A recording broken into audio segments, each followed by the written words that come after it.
Good morning children. आज म तिमीहरूलाई रचना र लेखन कौशलमाथि केही बताउन गइरहेकी छु। यो रचना र लेखन कौशल भाग चाहिँ नेपाली परीक्षा पत्रमा खण्ड गमा आउने गर्दछ अनि यो एकदमै अनिवार्य छ, तिमीहरूले यो लेख्नु नै पर्छ। यो रचना र लेखन कौशल नेपाली व्याकरण किताबको पछिल्लो रचना भागमा तिमीहरूले देख्नेछौ।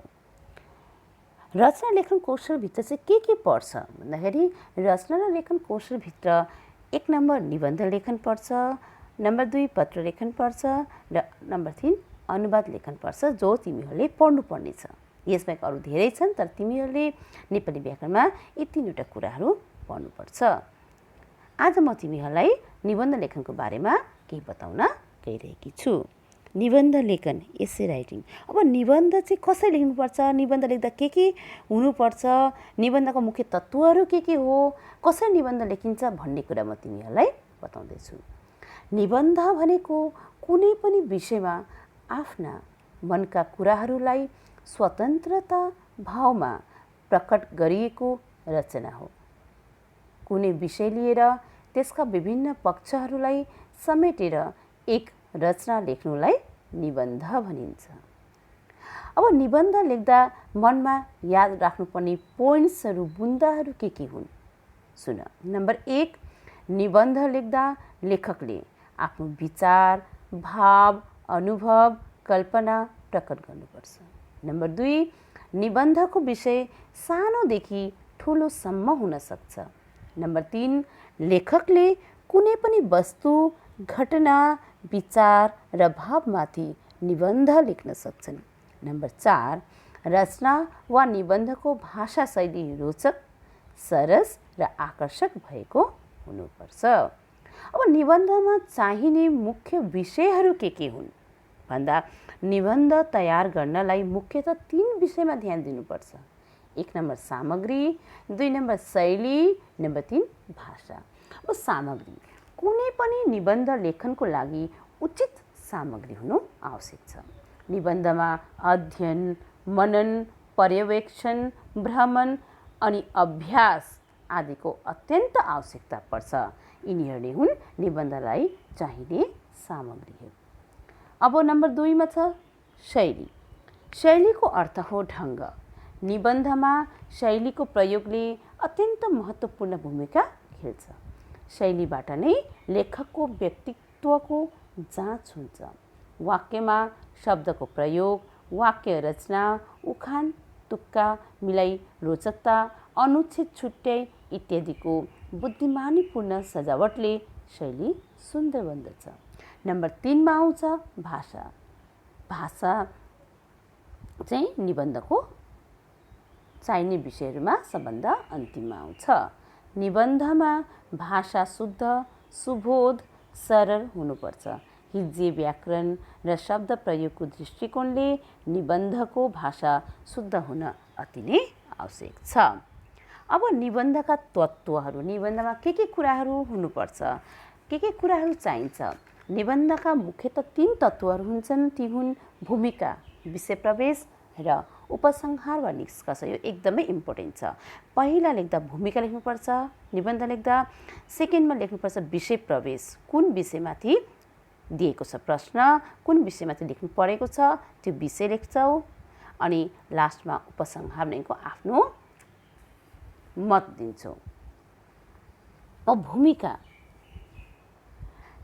निबन्धको सुरुको भागलाई भूमिका भनिन्छ। यस भागमा विषयको परिचय दिन्छ। भूमिका धेरै लामो हुनु हुँदैन। नम्बर 6 मा छ विषय प्रवेश। विषय प्रवेश निबन्धको मेरुदण्ड हो। यस भागको विषयको पक्ष, विपक्ष तथा गुण अवगुणको विश्लेषण गरिन्छ। नम्बर 3 मा छ उपसंहार वा निष्कर्ष। उपसंहार वा निष्कर्ष भनेको निबन्धको अन्तिम भाग हो। निबन्धको निचोड उपसंहारमा हुने हुनाले यसै कुनै सुझाव वा उपदेश पनि दिन सकिन्छ। निबन्धको सार यहाँ राख्न सकिन्छ। यी भए निबन्धमा चाहिने 3 तत्त्वहरू।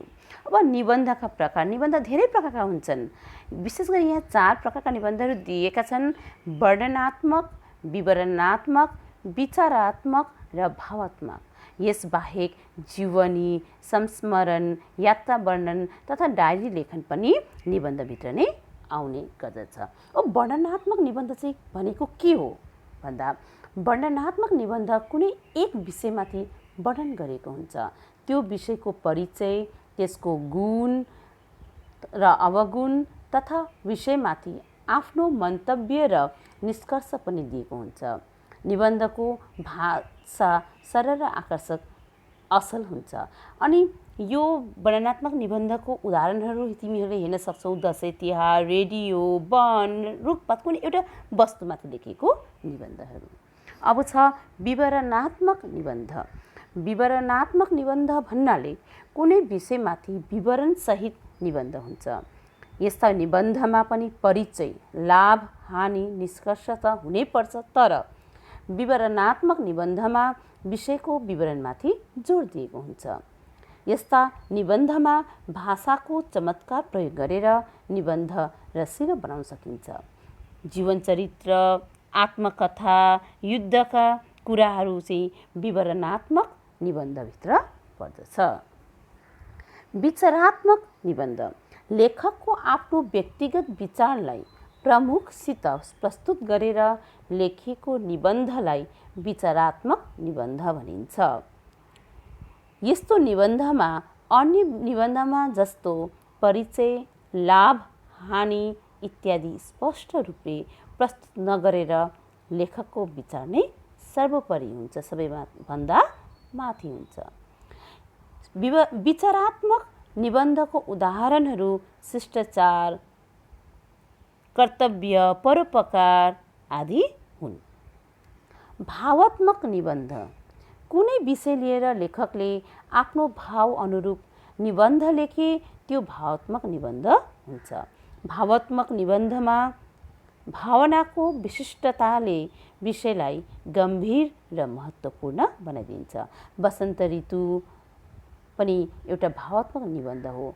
जुन ऋतुहरूको निबन्ध आउँछ ती भावात्मक निबन्धभित्र पर्छ। यसमा लेखकको आफ्नो भावहरू प्रस्तुत गरिएको हुन्छ।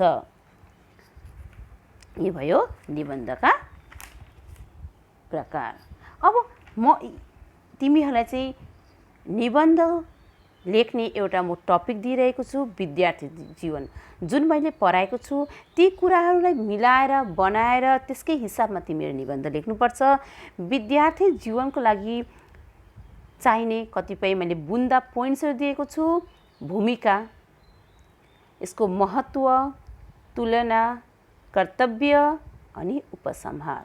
यी बुन्दाहरूलाई लिएर तिमीहरूले अनुच्छेद परिवर्तन गर्दै एउटा निबन्ध लेखेर देखाऊ। यस विद्यार्थी जीवनको निबन्धको लागि मैले एउटा PDF पनि पठाइदिएको छु।